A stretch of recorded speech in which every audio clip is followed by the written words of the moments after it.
Lembaga Survei Indikator Politik Indonesia merilis hasil survei terbarunya. Hasilnya menunjukkan Capres dan Ketua Umum Partai Gerindra Prabowo Subianto unggul dalam semua simulasi Pilpres 2024. Dimulai dari simulasi 18 nama Capres, Prabowo unggul dengan hasil 25,3%. Elektabilitas Prabowo juga berada di atas Ganjar yang meraih 25,2%. Sementara, Anies berada di urutan ketiga dengan 12,5%. Begitu pula ketika simulasi 10 nama dilakukan, Prabowo meraih polling suara hingga 29,1%, disusul Ganjar pada urutan kedua meraup suara 26,1%, dan Anies 13,2%. Adapun pada simulasi 4 nama Capres, elektabilitas Prabowo kembali melejit menjadi 35,2%, Ganjar 33,0%, dan Anies 19,8%. Dan, satu nama kandidat lainnya yakni Airlangga Hartarto meraup suara 2,0%. Mengerucut pada simulasi 3 nama, perbedaan elektabilitas Prabowo atas Ganjar dan Anies semakin jauh. Prabowo melejit urutan pertama mencapai 47,6%, disusul Ganjar 36,1% dan Anies pada urutan ketiga 3,5%. Ini 18 nama,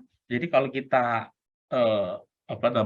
tanyakan dengan simulasi 18 nama bakal Capres, itu kita tahu ya waktu itu bulan lalu ya, akhir April awal Mei, saat itu Pak Ganjar masih unggul di simulasi 18-an nama.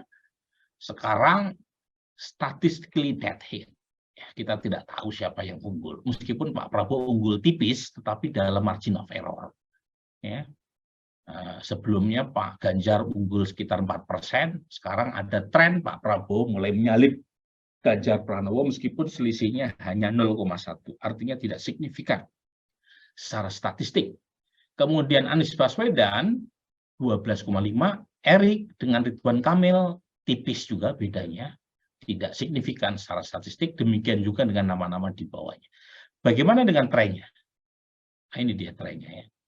Jadi meskipun Mas Ganjar sempat mengalami rebound setelah dicapreskan, kan waktu sebelum dicapreskan kan ada insiden pembatalan Piala Dunia U20 di mana publik menyalahkan beliau, kemudian sebagian lari meskipun nggak langsung memilih capres lawannya Mas Ganjar, tetapi sebagian itu memilih undecided, tetapi kemudian rebound setelah Ibu Mega mendeklar Mas Ganjar tanggal 21 April sebagai capres. Tetapi tren rebound itu mengalami berhenti ya, agak sedikit turun di survei akhir Mei ya 2023. Sementara Pak Prabowo trennya masih positif meskipun naiknya sekitar 1% dibanding survei akhir April awal Mei. Ya. Kemudian Mas Anies trennya masih turun. Nah ini Mas Anies trennya masih turun bersamaan dengan tren peningkatan approval rating Pak Jokowi, tapi juga bersamaan dengan peningkatan suara Pak Prabowo. Jadi menurut saya tidak fair juga mengatakan Pak Prabowo naik semata-mata karena mendapatkan blessing dari kinerja Presiden Jokowi, karena faktanya basis selama Pak Prabowo yang sempat lari ke Anies Baswedan, sebagian sudah mulai balik ke kandang. Nah kalau di 10 nama ini, elektabilitas Ridwan Kamil yang sebelumnya di simulasi 18 nama itu 4,9, itu naik lebih kencang ketimbang Erick Thohir. Nah, dugaan saya dari 8 nama yang tidak masuk ya di simulasi capres, ketika ditanyakan melalui simulasi 10 nama, itu mereka lebih cenderung ketarik ya ke Ridwan ketimbang ke Erick.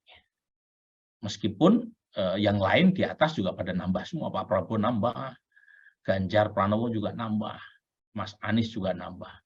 Tapi nambahnya umumnya proporsional kecuali untuk Ridwan Kamil ya. Kemudian untuk 4 nama, nah ini mungkin ada yang bertanya, Pak kenapa Pak ada Pak Airlangga? Nah, kan masih terbuka kemungkinan ya Pak Airlangga maju dengan asumsi jika didukung oleh Mas Yandri Susanto, ya kan cukup loh Golkar sama PAN ya. Kalau koalisi Indonesia Bersatu ini jangan buru-buru disebut ini Pak Kiai Jazilul mana nih? Dia selalu memelesetkan KIB sebagai koalisi Indonesia bubar kata dia Pak Jazilul ini ya. Belum bubar kan bagaimanapun Golkar dan PAN itu cukup, kecuali kalau yang keluar dari KIB itu PAN. Golkar sama P3 nggak cukup tuh.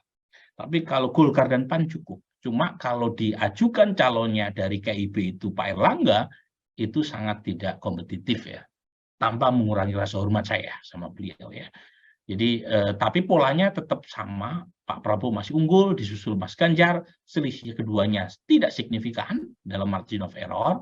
Kemudian Mas Anies 19,8, kemudian Pak Erlangga 2%. Bagaimana kalau Anies tetap dapat kendaraan dan didaftarkan di pertengahan Oktober 2024, dan Pak Erlangga bergabung dengan koalisi yang ada, entah itu ke Ganjar atau ke Pak Prabowo. Hasilnya seperti ini.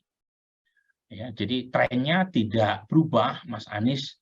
Tren penurunan belum berhenti sejak awal 2023, sementara Pak Prabowo keunggulannya sedikit lebih tinggi, tetapi masih dalam kisaran margin of error dengan Ganjar Pranowo. Terima kasih sudah nonton. Jangan lupa like, subscribe, dan share ya.